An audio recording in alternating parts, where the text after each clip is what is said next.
news this morning. Raiders receiver Davante Adams has just been charged with misdemeanor assault after shoving that worker following the loss to the Chiefs on Monday night. Shannon, this guy is claiming headaches, whiplash, and a possible minor concussion. What's your reaction? That's a $250,000 shove that Davante is going to learn the hard way, that he has got to keep his emotions in check. Lesson learned. Lesson learned. Hopefully Davante learned. I don't think the NFL, they might, step in and fine him also, maybe even suspend him for a game. I don't think they'll go as far as suspension, but hopefully this doesn't happen again, and Davante learned his lesson. No matter how frustrated you are, keep your hands to yourself. You predicted this right out of the box. Oh, my neck. Oh, my shoulder. Oh, my head. And a minor concussion. Minor concussion. You saw it coming. Davante didn't see it coming. Nope. This is the price that you have to pay if you let your temper boil over after you leave the safety of the football field. You can do whatever you want on the football field. You can get away with that. But once you leave it, once you start to walk up to the tunnel, and he, as Davante said, jumped in my face. I don't think he really jumped in his face, but you shoved him down out of pure frustration because you and Renfro ran together. Your routes ran together on the final play of the game, and you couldn't live with it. You just couldn't stomach it, so you took it out on this poor photographer, and he's going to take it out on you. He's going to take it out of your back pocket. That's exactly right. Lesson learned. Obviously, I don't think Davante will ever put himself in this situation again. This is so far out of character from him, from the guy, have a little communication with. It's a very, very unfortunate situation, Skip. I'm sorry that it had to happen, but you knew he went that same night. Hey, filed a report, went to the hospital. Hey, he probably had an ambulance. They probably blowing the sirens going to the hospital. So they had a major accident. Expensive lesson learned, I assume. Guys, great show. We're out of time. That's it for us. We're back tomorrow. Stick around for the apologizing to Carson Wentz. Rivera said the QB is why their team is 1-4 compared to how well the rest of the NFC East is playing. Rivera says he's had a nice conversation with Wentz, and now they're ready to roll. Shannon, are you buying this apology?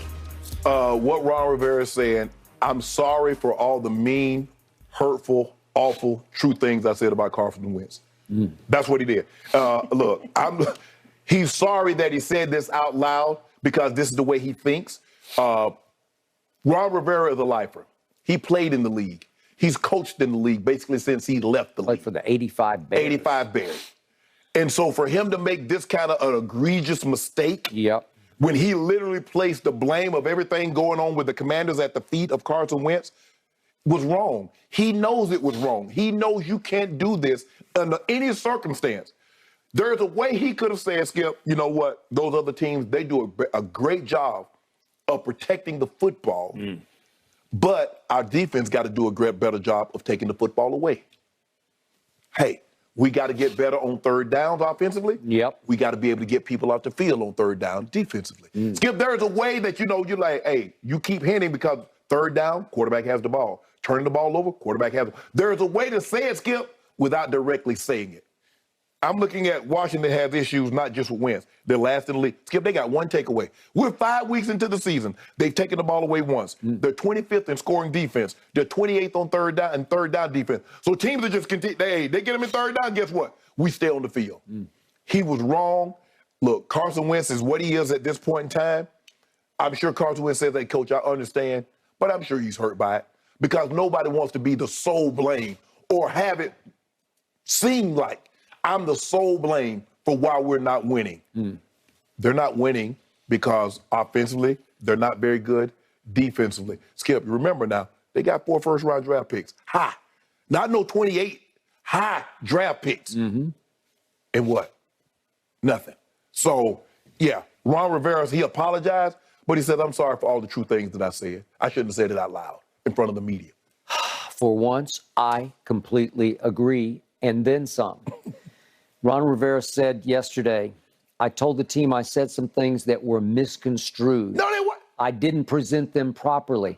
Well, they weren't misconstrued, but you did not present them properly. There was a way to say that nicely, to frame it correctly where it would be palatable to everybody involved. Especially Carson Wentz. Especially Carson Wentz. And now your issue is, unfortunately for all of us, You are about to play on Thursday Night Football tomorrow night against the Chicago Bears, but you're going to be in the national spotlight, and this will be the story of the night. Yes. The pregame up there with Fitzpatrick and Richard Sherman and Gonzalez and Whitworth. Yeah, and Whitworth, Carissa. It'll be the talk of the town, man. That they will go on and on about why did he say this about this quarterback and will this quarterback get over it? Skip, you and I can say, well, the reason why they're not winning is Carson Wentz. He's turning the ball over. He has what? When you combine the fumbles and interceptions, he has 6, 7, 8 turnovers. Yep. That's why they're not. We can say that. But as a head coach, you can't lay all the blame at the feet at the quarterback. Okay, but what had Ron Rivera just witnessed at the very end of a home game? It was 3rd and goal from the 2. Right. And Carson Wentz did Carson Wentz things. Right. We could see this final play. Right. You're down 21-17. You have to complete this ball to win the football game at home. And he throws it to the Titans. The guy made a heck of a play. He did. But, Skip, when you go back and look at it, you go back and look. I want to know where he was supposed to go with the ball, unless he was supposed to scramble and buy some time. You tell me who's open. I don't see anybody. Who's open? Unless he's going to run around and pull a Kyler Murray and just run and take 20 seconds. All I know is that receiver is not open. He's not open, no. He is doubled, and there's no hope on that one. It reminded me of Aaron Rodgers trying to force the ball to Davante at the goal line. It's just covered. You're not going to get it through. He tried to sidearm flip it. It's Carson Wentz. He has fallen to 24th in QBR in the National Football League. He's on his 3rd team in 3 years. And Ron Rivera spoke straight from a wounded heart on Monday because that's when he spoke he gave that answer. Why are you dead last in the NFC East? Quarterback. Well, that's the truth. It's about quarterback. So what has happened in Ron Rivera's career? If I'm Carson Wentz, they ask me, why am I dead last? Carson, why are you dead last in the NFC East? Coaching. Well, you could make the Look case. at Nick Sirianni. Look at what he's doing. Look at Mike McCarthy with the backup quarterback as instituted plan and going up boom, boom, boom. Brian Daboll went on the road in London and beat Aaron Rodgers. With Daniel Jones. Yep. So coaching. Okay. Oh, my bad. I wasn't supposed to say that out loud. So Ron Rivera got a little spoiled because for his 10 years at Carolina, he had Cam Newton, who won the MVP in 2015. He wasn't always available, so they had to mix and match with various other, back. Derek Anderson had to play games here or there. But you had Cam mostly for 10 years. Then you go to Washington, and you got Alex Smith to start off with, and then you got Dwayne Haskins, then you got Kyle Allen, and then 2021 you got Taylor Heineke, you got Ryan Fitzpatrick. Obviously, he'll be there on Amazon Prime tomorrow night, but he played some games last year for Ron Rivera, and then Garrett Gilbert started some games last year. Can I ask you a question, Skip? What role did Ron Rivera play in all of those quarterbacks being in Washington? Role? Yeah. I'm sure he had a large role with them being there, right? Well, I guess he had to sign off. I don't know that that's his call. Right, but that's what I'm saying. So he wanted those guys. So, doesn't he get some of the blame? I'm sure he wanted better than some of those guys. Well, good luck with that. How far? but we both said Taylor Heineke, he's about like 5'11". He had the nice moment in the sun against Tampa in the playoff game. Right. And he made it kind of dicey at the end of the game. He made it interesting. And then they tried to go forward with him as a starter. He's just not good enough. Right. Okay? That's it. All right. So you're stuck and you're stuck and you're stuck. Right. It's hard to find a quarterback. They don't become available very often. You don't get a Deshaun Watson without obviously some baggage came along with that. If you get one of these good quarterbacks, you get a Drew Brees, Skip, when he got a 10, 15% chance of playing. You get a Peyton Manning, 10 or 15% chance of playing. Tom Brady doesn't normally knock on guys' door after year 20 and says, hey, let me play for you, guys. Can your boy come in and play? I got my own ball and everything. That doesn't happen. You got to draft, and a lot of times, you strike out. Drafting a quarterback is like a home run hitter. Skip to hit it out the park or you strike out. Ain't no in between. So I tried to tell you about your man Carson Wentz from the start. And here's the weird plot twist. Carson Wentz looks like Cooper Rush or vice versa. They look a lot alike because they're both redheaded, bearded. They kind of have the same facial structure a little bit.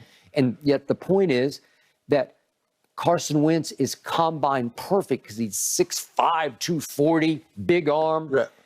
Cooper Rush has a nice feel for playing the position of quarterback. Right. It's just a feel. It's a knack. It's a command of the position that Carson Wentz never had. What do you hear the guys say about Cooper Rush? He's our leader. Calm. Leader. He calms us down. When have you heard them say Nobody that says about leader. walking to him? No.